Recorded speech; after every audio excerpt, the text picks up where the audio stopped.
20 বছর পরে মুক্ত পশ্চিমবঙ্গে ফিরেছেন তসলিমা নাসরিন। 1 আগস্ট শনিবার 2026 বিকেল 5 ঘটিকায় অনুষ্ঠিত হল একটি বর্ণাঢ্য অনুষ্ঠান কলকাতার রবীন্দ্র সদন হলে। প্রায় 20 বছর পরে মুক্ত পশ্চিমবঙ্গে ফিরেছেন মৌলবাদ বিরোধী প্রতিবাদের অগ্নিসম প্রতীক কবি ও লেখিকা তসলিমা নাসরিন।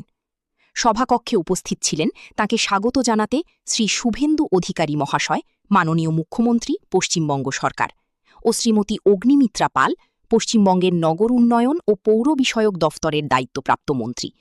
উপস্থিত ছিলেন শীর্ষেন্দু মুখোপাধ্যায়, তথাগত রায়, স্বপন দাশগুপ্ত, শাশ্বতী ঘোষ, বিনায়ক বন্দ্যোপাধ্যায় ও সাথী শান্তনু সিংহ, মোহিত রায় ও ওসমান মল্লিক। প্রথমে সকলকে ফুলের তোড়া দিয়ে অভিনন্দন জানানো হয়, এরপর উত্তরীয় দেওয়া হয়। তসলিমা নাসরিনকে মুখ্যমন্ত্রীর তরফ থেকে বঙ্কিম চট্টোপাধ্যায়ের প্রতিকৃতি হাতে তুলে দেওয়া হয়। সকল অতিথিবৃন্দ সকলেই নিজেদের বক্তব্য রাখেন। খুব অল্প বয়সে বাংলাদেশের সেঁজুতি নামে সাহিত্য পত্রিকার সম্পাদনা সূত্রে পশ্চিমবঙ্গে কবি ও লেখকদের সঙ্গে পরিচয় হয় তসলিমার। তখন 80 দশকের শুরু। প্রথম যখন বেড়াতে কলকাতায় আসেন, কখনো শহরটাকে অচেনা বলেই তার মনে হয়নি। গত কয়েক বছর ইউরোপের স্বাচ্ছন্দ্য জীবন ছেড়ে কলকাতায় থাকার সিদ্ধান্ত নিয়েছিলেন তিনি। কিন্তু কেন? দীর্ঘদিন সেখানে থাকতে থাকতেই বাংলা শব্দের দখলও কমে আসছিল। তখনই সিদ্ধান্ত নিয়েছিলেন আর নয়, ঢাকাতে নির্বাসিত, তাই কলকাতাতেই ফিরব। এবং লেখার ভাষা, লেখার বিষয়, এই দুইয়ের জন্যই আমি বাংলার কাছে ফিরতে চেয়েছিলাম। 2007 নভেম্বর মাসে তাকে কলকাতা ছাড়তে হয়েছিল। তারপর কেটে গেছে 19টা বছর। শেষমেশ যে আগস্ট মাসে তার জন্ম, সেই আগস্ট মাসের মুক্ত চিন্তা এবং ধর্মীয় মৌলবাদের বিরুদ্ধে লেখালেখি করার জন্য 1994 সালে নিজের মাতৃভূমি বাংলাদেশ থেকে বিতাড়িত হতে হয়েছিল। পশ্চিমবঙ্গের নতুন সরকারের হাতে এই বাংলার গণতন্ত্র, সংবিধান, মৌলিক অধিকার সুরক্ষিত। মুখ্যমন্ত্রী তার বক্তব্যে বলেন, আপনাকে স্বাগত। আপনার লেখা বই সকলেই পড়েন। পশ্চিমবঙ্গের রাজ্য সরকার আপনাকে নিরাপত্তা দেওয়ার দায়িত্ব নিয়েছে। আপনি একজন বিশিষ্ট লেখিকা। তসলিমাজি বলেন, আমার নিরাপত্তার দায়িত্ব নেওয়ার জন্য পশ্চিমবঙ্গের মুখ্যমন্ত্রীর কাছে আমি কৃতজ্ঞ। মুখ্যমন্ত্রীর তরফ থেকে বঙ্কিম চট্টোপাধ্যায়ের প্রতিকৃতি দিয়ে সম্বর্ধনা করা হয়। সবশেষে তসলিমা নাসরিন মৌসুমী হোসেনকে নিয়ে কবিতা পাঠ ও গান গেয়ে থাকেন। সকল দর্শকবৃন্দ হাতে তালি দিয়ে তাকে স্বাগত জানায়। রিপোর্টার শম্পা দাস, কলকাতা। এবং মানুষের ভালোবাসায় পশ্চিমবঙ্গের সঙ্গে সম্পর্ক আমার আজকের নয়। 70-এর দশকে ময়মনসিংহে বসে কলকাতার সাহিত্য পড়েছি, গান শুনেছি, রেডিওতে নাটক শুনেছি। বাস্তবে দেখার আগে বই, সুর আর মানুষের কণ্ঠের ভেতর কলকাতাকে আবিষ্কার করেছিলাম। 1978 সালে কিশোর বয়সে সেঁজুতি নামে একটি কবিতা পত্রিকা সম্পাদনা শুরু করি। পশ্চিমবঙ্গের অপরাধ বলা হলো, সারা দেশে আমাকে হত্যার জন্য মিছিল বের হলো, আমার বিরুদ্ধে ফতোয়া জারি হলো, মাথার মূল্য ঘোষণা হলো। রাষ্ট্র আমার নিরাপত্তা নিশ্চিত করার বদলে আমার বিরুদ্ধে গ্রেফতারি পরোয়ানা জারি করলো, শেষ পর্যন্ত আমাকে দেশ থেকে বের করে দিল। আমার নির্বাসন নিছক একটি ব্যক্তিগত দুর্ঘটনা নয়, এটি রাষ্ট্রের একটি নৈতিক ব্যর্থতার ইতিহাস। রাষ্ট্র যখন নাগরিকের অধিকার রক্ষার বদলে ধর্মীয় হুমকির কাছে নতি স্বীকার করে, তখন শুধু একজন লেখক নির্বাসিত হন না, আইনের শাসনও নির্বাসিত হয়, ন্যায় বিচারও নির্বাসিত হয়, রাষ্ট্রের নৈতিক সাহসও নির্বাসিত হয়। আমাকে সরিয়ে দিয়ে রাষ্ট্র শান্তি প্রতিষ্ঠা করেনি। একজন নিরস্ত্র লেখকের অধিকার বিসর্জন দিয়ে সাময়িক নীরবতা কিনেছিল। একজন লেখককে সরিয়ে দিলে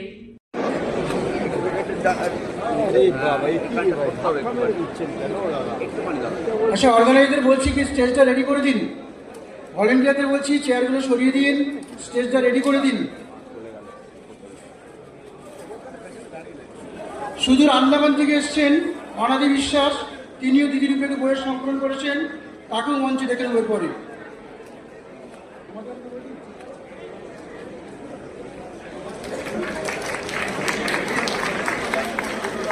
এদিকে দিদি, এদিকে এদিকে, হ্যাঁ এটা ঘুরিয়ে ঘুরিয়ে ঘুরিয়ে, হ্যাঁ এই তো।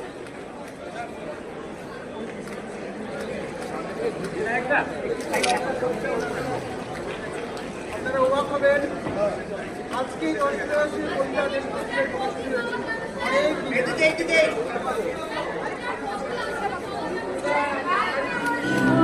আনাজ গুছিয়ে রাখি, ভাত মাছ নিয়ে এই বিদেশ বিভুঁইয়ে বারবার পাখি, হাত দুটো মাছি তাড়াবার মতো দাঁড়াই, মাছি তো নেই, তবে মনে মনে আমি কি তাড়াই।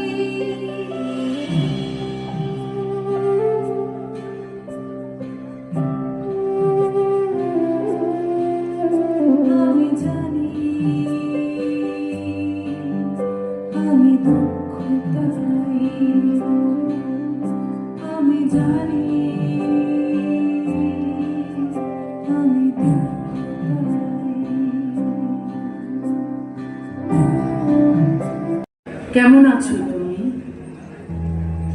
কেমন আছে তোমার চৌরঙ্গি, গড়ের মাঠ, ইডেন গার্ডেন? কেমন আছে হাওড়া ব্রিজ, শ্যামবাজার, গড়িয়াহাটের মোড়, ধর্মতলা? কথা ছিল চিতপুরের রাস্তায় খালি পায়ে হাঁটবো, জীবন দেখতে দেখতে যাব খড়কুটো মানুষের।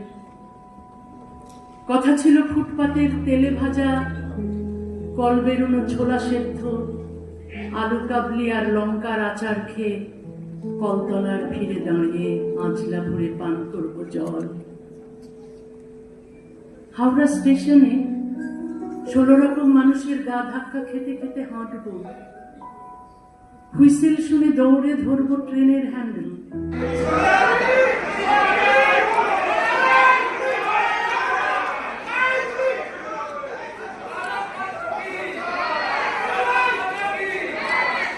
একটু ঘুরে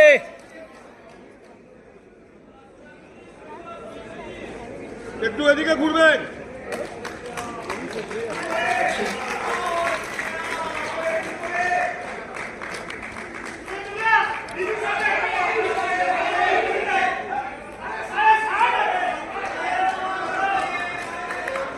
আজকে আমরা এখানে উপস্থিত হয়েছি মাননীয় লেখিকাকে সম্বর্ধনা দেওয়ার জন্য, নাগরিক সম্বর্ধনা।